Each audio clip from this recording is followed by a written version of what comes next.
मी एक बसू का?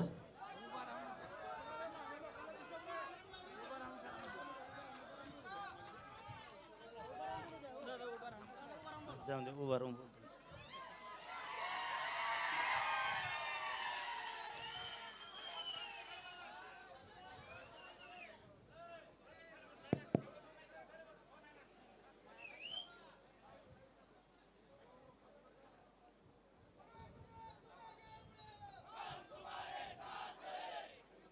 यार आग यायचे ना मी आगे तर कुठतो आणखी यार किती कोचे तर तुम्ही बस झालं तुमच्या कशात टाका.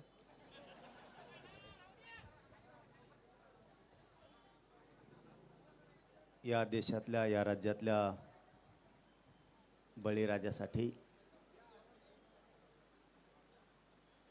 आपल्या पांडुरंगाच्या नगरीत संघर्ष सुरू आहे. नक्की शेतकऱ्याला न्याय तर मिळालाच पाहिजे. न्याय मिळण्यासाठी सगळा शेतकरी राज्यातला सगळा एकवटला एकवटणार सुद्धा आहे. त्यात काय दुमत असण्याचं कारणच नाही. कारण शेतकरी वाचला तर आपण सगळे वाचणार आहेत. शेतकरीच वाचला नाही तर राज्य आणि देश चालवायचा कसा? चांगल्या प्रतिसाद सुद्धा चांगला आंदोलनाला प्रचंड आहे. फक्त थोडा घोळ आहे.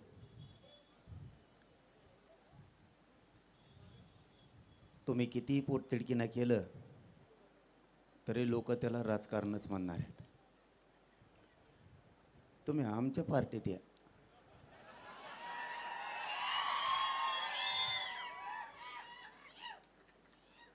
आमच्या पार्टीत लय मसाळा आहे.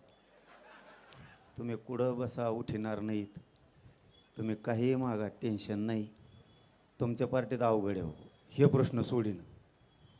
आमच्या पार्टीत आलं ना अशी गर्दी अशा मागण्या कुंकडवी धडाधडा सुरू असतं सगळं. मग तुमच्या पोटतिडकीला किती किंमत दिली जाईल माहीत नाही. किती अराजकीय म्हणलं तरी मान्य किती जणांनी करायचं आहे याच्यापर्यंत सुद्धा विषय. पण आपण शेतकऱ्यासाठी बसलोत. माझं तरी मत आहे आपण या आंदोलनात तरी त्यांना शेतकऱ्याची लढाई म्हणून सगळ्यांनी बघावं.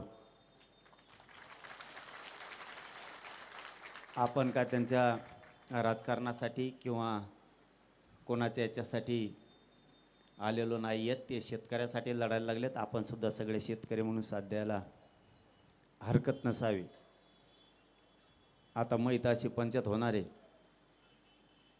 आता मी इथून गेलो की म्हणते नाही पवाराचा माणूस. परदेशी रातभर मी देवेंद्र फडणवीसचा माणूस होतो. आता तिथून सुटन आणि तुमच्या गळ्यात गुंतणार आहे मी. आता महिले फरफट चालू आहे. मी ज्याला भेटायला जाईन त्याचाच माणूस आहे म्हणते ती. पण माझी प्रामाणिक भूमिका असती. जिथं जिथं समाजावरती अन्याय होईल त्या त्या ठिकाणी आम्ही सगळेजण धावून जातो. त्याच्यात मात्र कसलीही काटकसर आम्ही कधीच करत नाहीत आणि कधी करणारसुद्धा नाही.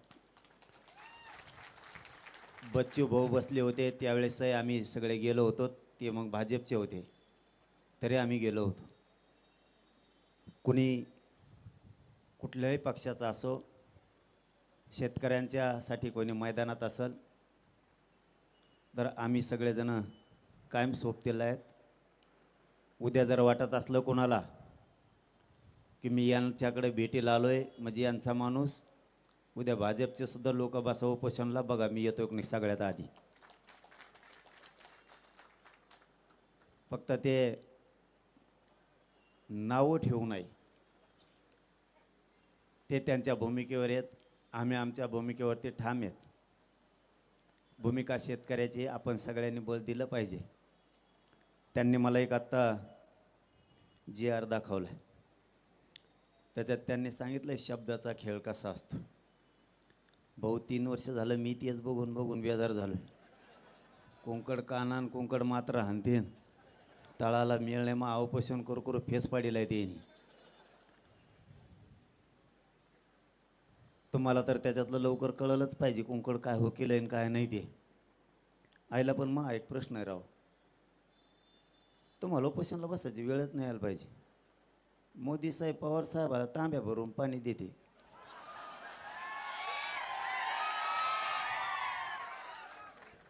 ते कोणत्या तरी टेबलावर आहे ना गिल्लास भरून पाणी दिलेलं. आणि मग मोदी साहेब जर एवढा जीव लावते तुम्ही उपोषणाला बसून मग हाडकं मोडून घ्यायला लागले उगाच. पवार साहेबाला सांगा एक फोन फिरावं म्हणा तिकडं, काय जेवण कशाला ताण घ्यायचा उगाच, शेतकऱ्याचं तरी कल्याण होईल. त्यांचं तर चांगलं आहेच ना, तुमच्यावरती तरी कशाला ही उपोषणाची वेळ यायला पाहिजे. आणि माझं एक दुसरंही प्रामाणिक मत आहे, जर सरकार तुम्हाला बोलवत असलं तर तुम्ही चर्चा करून मार्ग काढावा. माझं प्रामाणिक मत सांगितलं मी तुम्हाला. नाही ऐकल्यावर बघू. सध्या जर मी चॅनलला पण बघितलं ते भरणे मामा म्हणलेत असं करूयात तसं करूयात, मला वाटतं विश्वास ठेवावा एकदा. आम्ही ठेवला होता. आयला तसं नाही रे, तुम्ही हसू नका रे, पोट्टे असे आहेत ना. मग तसा विश्वास नाही रे, एकदा त्यांची पहिली सुरुवात आहे. मग जर म्हणत असले तर एवढे बरं जाऊन द्या ना, काय त्याला तर. भरणे मामा भरणे मामावर विश्वास ठेवा एकदा. आता आणखीन महाजन साहेब येणार आहेत म्हणले आत्ता, एकदा जाऊन द्या, ठेवा विश्वास. काय आमचं बरं चाललं हो, पण सध्या आमच्या आत्ताशिक मागण्यात 3 वर्षात मान्य केल्यात, म्हणून मी आत्ताशिक त्यांना बरं म्हणायला लागलो. तरी त्यांना दाखवता आज जोडी तुक्का काय इकडे गेल्यावर. कारण आता सध्या JR काढणं चालू आहे शिक्षणाचे, मराठा आणि कुणबीचं मंत्रालयाचं काढणं चालू आहे. आता चांगलं काम करतात म्हणल्यावर चांगलं म्हणायचे मला सवय नसतं, नंतर लयत असतो मी घोडे. त्यामुळं खरंच सध्या काम करतात, त्याच्यामुळं मी काय सध्या बोला नव्हा त्यांना. परत तुम्ही म्हणता फुटला काय चाललंय सध्या. आपले विखे पाटील साहेब काम करतात, ते JR काढायलेत. आमच्यामध्ये होरगडाला लाडभाऊ आलेत, प्रसाद लाड साहेब. त्याने आधी मला चांगले घोडे लावले, मी बी त्यांना रेटून लावले होते तेवढे. आता आम्ही पक्के मित्र झालो ह्या निमित्ताने. कमीत कमी आता विखे पाटील साहेब आणि प्रसाद लाड साहेब चांगलं काम करायला लागलेत. म्हणजे आमच्याबद्दल बोलतो बरं का, तुमच्याबद्दल नाही. आमचं चांगलं चाललंय, JR काढणं सुरू झालं आहे. त्यामुळं आम्ही शाबासकी पण दिले. तितक्या मोठ्या मनाचे संस्कार आमच्यावरती आमच्या समाजानं केले सुद्धा. आणि राहिलेलेही कामं ते 22 तारखेपर्यंत करतोयत म्हणलेत. मग मला विश्वास थोडा पडला त्यांचा, म्हणून तुम्हाला बी ठेवा म्हणलो आल्या सरशी मी. म्हणजे आता आऊत हाणायला उभा राहिलो तर सगळंच आऊत हाणायला लागलो आपण. जर सरकार शेतकऱ्यांच्या बाजूनं तुमचा शब्द ऐकून जर पॉझिटिव्ह काही निर्णय घेणार असाल तर तुम्ही घ्यावं, चर्चेला जावं. उपोषण लय करू नका, लय बेकार आहे उपोषण. तुम्हाला काय सांगू भाऊ, तुम्हाला आता कळन. आता तुम्ही बसलात ना, तुम्ही 2-1 महिन्याने मला फोन केला करा, परदेशी केलता ना तसा 2-1 महिन्याने करा. तुम्ही म्हणते नाही उगच बसलो आहे, तिच्या यायला वैतकच झालं. कारण चांगल्याच चांगल्याच्या बरगाड्या मोडा त्या दो, लय बेकार आहे. मी आत्ता गाडीत गोळ्या घेतल्यात बार्शीच्या पुढं आल्या, इतकी प्रचंड आग होती. ठीक आहे तुमचे तळमळे शेतकऱ्यांसाठी, त्याबद्दल तुम्हाला 100% मार्क आहेत, त्याबद्दल काही दुमत असायचं काही कारण नाही. पण इतकं अवघड आहे, माहीत हाडकं ना हाडकं पूर्ण ढिसूळ झाले. मी कधी मरल काय होईल सांगता सुद्धा येत नाही, इतक्या वेदना आहेत मला. माझ्या शिरासुद्धा हाडकालचे टाकल्या. सरकारी डॉक्टर हो किंवा माझा खाजगीतला हो, कोणालाही सलाईन लावण्यासाठी शिर लवकर सापडत नाही. एवढं जीवावर बेतण्याचा विषय उपोषण म्हणजे. कोणत्या क्षणाला किती मोठी आग पोटात होईल कधी सांगतात ना. मी हे तुम्ही उपोषणला बसलात म्हणून सांगायला लागलो. ना समाजाला आपल्या चेहऱ्याकडे बघू वाटतं त्यावेळेस, ना आपल्या जीवनात आपल्या जीवाचे काय हाल चालू आहे तर काय घालमेले, कोणत्या टायमाला किती अंग थरथर कापल, कधी चक्कर येईल काही सांगता येत नाही. तुम्ही राजकारणात येत म्हणून तुम्हाला हे सांगायलो. तुम्ही त्या व्यासपीठावरून जरी शेतकऱ्यांसाठी त्याच्यासाठी राजकीय व्यासपीठावरून लढले तरी काय हरकत नाही. का सल्ला नाही द्यायला मी तुम्हाला. तुम्हाला जर हेच करायचं असलं, माझं दुमत नाही आहे, परंतु तुम्हाला 4-5 पक्षांना ते व्यासपीठ आहेत भांडण्यासाठी तेवढ्या ताकदीचे. हे असलं हे आमच्यासाठी असतं. आम्हाला तुम्ही 4-5 पक्षावले मोजत नाहीत, त्यावेळेस आम्हाला हत्यार उपसायला लागतं. कारण आमची पार्टी म्हणून म्हणलं, आमचे सगळे गळके पिळके सगळे आमच्याकडे असतात. आमच्या पार्टी चांगला माल तुमच्या 4-5 पक्षात असतो. सगळे कोण हुकलेले आमच्याकडे सोडून आमच्याकडे. त्यामुळं आम्हाला लढावं लागतं. तुमच्याकडं तेवढी मॅन पॉवर आहे, तुमच्याकडं 5ही पक्षाकडं प्रचंड मोठं ताकदीचं व्यासपीठ आहे, कार्यकर्ते पण तेवढ्या ताकदीचे. म्हणून तुम्ही त्या व्यासपीठावरून विधान भवनातली लढाई केली, सर्वोच्च सभागृहातली लढाई केली, विधान परिषदेची लढाई केली, तरी तुम्ही जिंकू शकता. कारण लढायला लोक कमी आहेत, मला सांगण्याचा अर्थ ही हवे. तुमच्याकडं मोठं व्यासपीठ आहे, लढायला एकदा जर शरीर गेलं ना, काल मला वाटतं राजेंद्र मामा रडले, एकदा शरीर गेलं उपोषणात की गेलं. पुन्हा डॉक्टर काही करीत नाही आणि डॉक्टराला मेळ लागत नाही, ते तिसरंच कागदावर लिहून आणते. मेळसुद्धा लागत नाही आहे. माझी एका डॉक्टरकडं मग शुगर कमी आणि एकाकडे जास्त, असे डॉक्टर होते. मग हे डॉक्टरला फजिती करते. तुमची केली नाही वाटतं आणखी, डॉक्टरांनी तुमची फजिती केली नाही वाटतं आणखी, आता सुरू होईल. मग लई केली ती, तोंड वासे लगे हात वर कर, हात वर केलं मानच खाली कर, टंगड्याचं वर कर, ते यायचं तपासणं. ते एकदा जर तरायला लागले ना, इतकं भयान काम होतं आहे. मग ते अशा सोया टोचित येत, इतकं लांब लांब जनावराच्या सोया आणल्यावर आणतात. तुमच्यासाठी चांगले असतात समजा, तुम्ही आता याच्यात येत म्हणून. आम्हाला खटके नाही खुटके नाही, काचकून टोचित येत. तुम्हाला मागं पुढं बघून असं ना, अगोदर तुमच्या बोटावरचं रक्त काढायचं म्हणल्यावर अगोदर उलशिक ते कापसान चुळीत असते, आम्हाला गचकून धरते की लगेच खापका आणतो दुसरा जाणारा मागचा आणल्यावर. तुम्हाला एवढा त्रास नाही व्हायचा, ती बेजारी आमची. म्हणून तुम्हाला म्हणलं, तुम्हाला जर शेतकऱ्याला न्याय द्यायचा असला, या राज्यातल्या जनतेला न्याय द्यायचा असला, तुम्ही फक्त एकदा आमच्या 2 वर्ष आमच्या पार्टीत द्या, किती काय न्याय आणि पब्लिक कितीक पण. आता इथं तुमच्या तळमळीला मला नाही वाटत किती शिरीष घेतील. तुम्ही किती तळमळ केली तरी त्याला राजकीयच म्हणणार आहेत. मलाही वाटणार आहेत. आता इथून गेलं बघा कसं रपका चालू होतो याच्यावर, आता तेच सुरू होणार. मी इथून गेलं की आम्हाला माहीत होतं पहिल्यापासून तो पवाराचाच हे. त्यांनी माझ्या पाठीमागच्या उपोषणाच्या टायमाला सुरुवातच उद्धव ठाकरे साहेबापासून केली. हे उद्धव ठाकरे साहेबाचं माणूस सगळं शोधलं, त्यांच्यावर सगळ्या यंत्रणा आहेत, सगळं शोधलं, काही सापडलं नाही. नाही म्हणले ह्यो पवाराचा आहे, तुमच्याकडून तपासण्यात हुकलं. पुरं शोधलं, पवाराचा नाही म्हणले, एकनाथ शिंदेचा आहे. एकनाथ शिंदेकडं काही सापड नाही म्हणले. मला वाटतं बहुतेक बच्चू कडूचे आहेत, तिकडं काही सापडलं नाही. आता ह्या 2 महिन्यात म्हणते हे देवेंद्र फडणवीसचा माणूस. इतके विचित्र आहे ते. यांनी मला 2-2 यासाठी बसवलं आहेत. हे पैसे कुठून येतात, डिझेल कुठून टाकीतो. अरे मराठी काय एवढे कमजोर आहेत का काय, त्यांच्याच गाड्यान तेच डिझेल टाकी देत. मी फुकट बसवतो त्याच्यात, माझ्याजवळ काय घंट्या द्यायला आणि घ्यायला, माझ्याजवळ पैसे नाही गाडीही नाही. कोणाची आली की टॅकलाच तिच्यात. आपल्याकडं काहीच नाही, शोधून यासाठीचं डिझेल वायाला गेलं, काहीच सापडलं नाही. माझ्या कोणत्या कंपन्यात बंद पडायला, ते म्हणले याला जेलात टाकू. म्हणलं टाक. माझ्या कोणत्या 5-50 कंपन्यात म्हणून बंद पडणार, मी जेलात बसून खाई. परंतु आताची परिस्थिती अशी आहे, आता सरकार मात्र आम्हाला पॉझिटिव्ह आहे, त्यामुळं आम्ही त्यांना चांगलं म्हणतोय. नाही तुम्ही म्हणताना आला इथं सरकारला पॉझिटिव्ह म्हणतो, याचा अर्थ आमचं हिसळून द्यायच्या मागं दिसतोय. शेतकऱ्यांच्या प्रश्नासाठी जवळ तुम्ही येत तोवर आम्ही आहे. आणि ताकदीचा विचार करू नका. फक्त आंदोलन शांततेत असावं. नसता उपोषण करायची गरज नाही. रूम न घेऊन आला काय? मी म्हणतो शांततेत त्यांनी रूम न वर केलं. लय कंड फुगीर जाऊन लय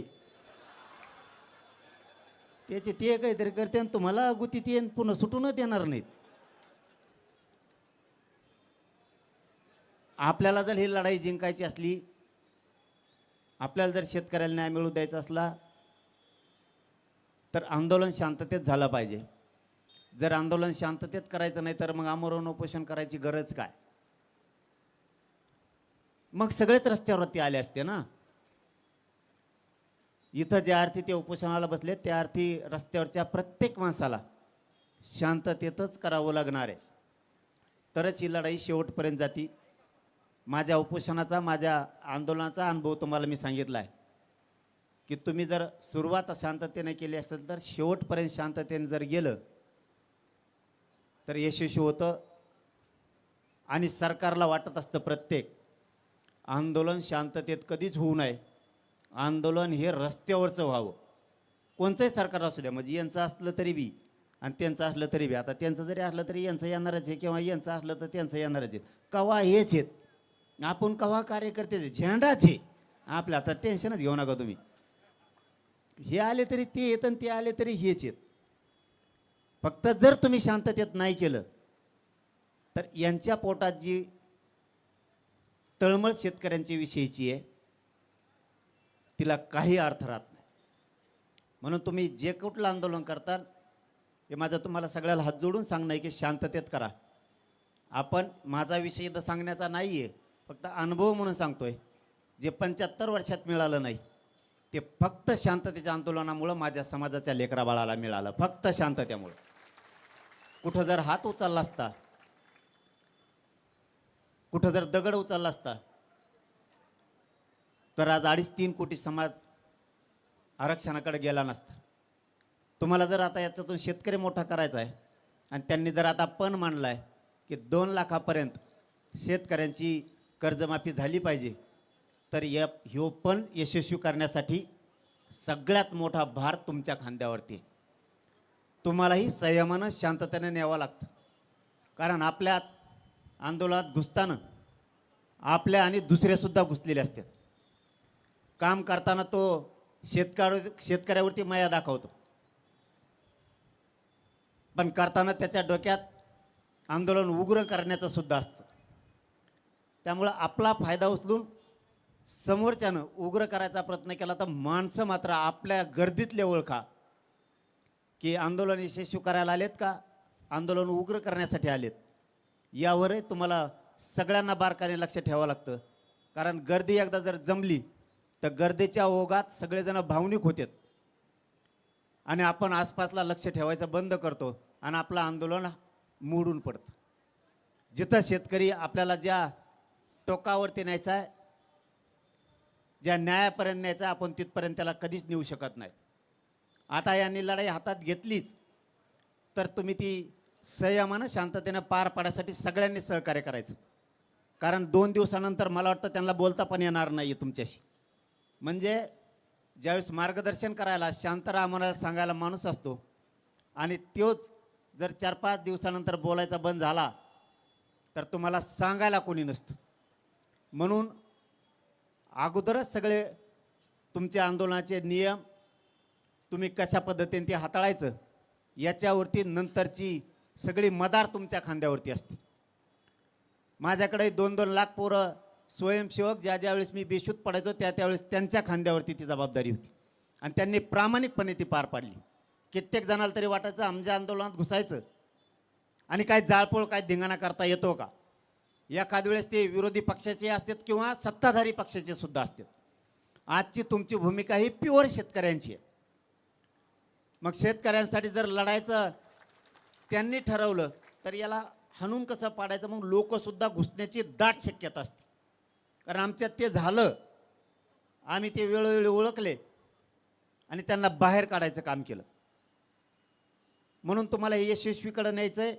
परंतु माझा सल्लाच आहे रोहितदादाला की जर भरणे मामा म्हणतेतच आणि ते महाजन साहेब जर म्हणतेतच, एकदा विश्वास ठेवा. कुठं दिवस हातातून गेलेत तेव्हा एकदा ठेवा विश्वास. कारण मला बी अलीकडच्या काळात जर विश्वास यायला लागला म्हणून तुम्हाला म्हणायला लागलं, नाही माझ्यासारखी तुम्ही फसायचात. तुमच्या डोक्याने चालू द्या, कारण इतकं राजकारणातलं डोकं मला नाही आहे.